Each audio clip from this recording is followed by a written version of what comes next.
সম্মানিত দর্শক এবং শ্রোতাবৃন্দ, আমি যশোরী আপনাদের সকলকে জানাই আসসালামু আলাইকুম ওয়া রাহমাতুল্লাহ।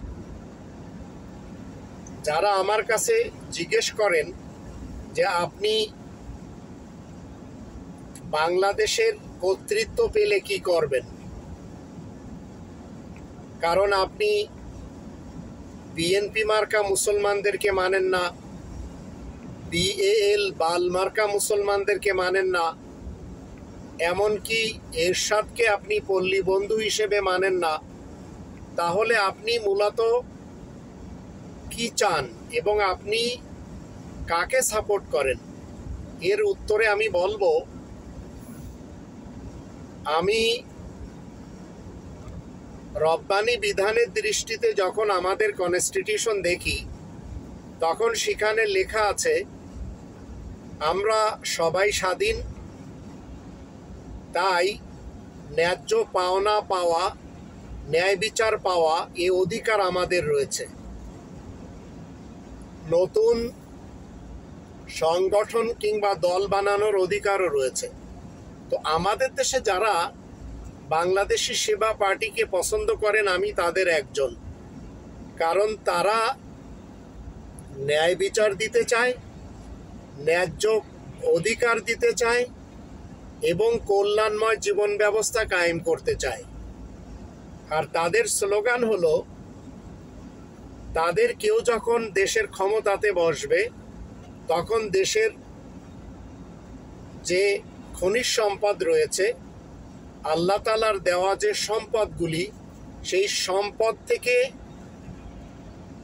উপার্জন করে 18 কোটি মানুষকে নর্মাল 1 কোটি করে টাকা দিবে। তাহলে দেশের গরিবত্ব মিটে গেল। এরপর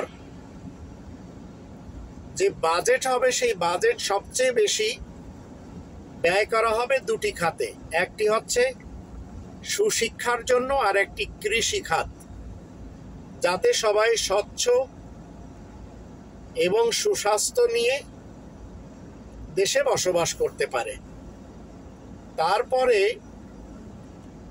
বাংলাদেশি সেবা পার্টির লক্ষ্য এবং উদ্দেশ্যের ভিতরে একটি হলো, সবাই মাছ খেতে পারবে, কিন্তু মাছ খেয়ে মাছের শক্ত কাঁটাটি বিড়ালকে দিবে, আরও যারা খায় সেই প্রাণীদেরকে দিবে। গোশত খেতে পারবে, সবাই খেতে পারবে, গোশত খেয়ে গোশতের যে শক্ত হাড্ডিটি, সেটি কুকুরকে, শিয়ালকে বা অন্যান্য প্রাণী যারা খায় তাদেরকে দিবে। ফল ফ্রুট, শাকসবজি সব খেতে পারবে, কিন্তু বাংলাদেশি সেবা পার্টি বলে এগুলি সব খাওয়ার পরে যে আটি বা বিচি বা দানা বেঁচে থাকবে, সেটি টেকনাফ থেকে তেঁতুলিয়া এবং সবার এলাকার রাস্তার দুই পাশে কোথাও পুঁতে দিবে। এইভাবে কল্যাণময় রাষ্ট্র এবং জীবন ব্যবস্থা আর ন্যায় বিচার কায়েম করতে চায় বাংলাদেশি সেবা পার্টি।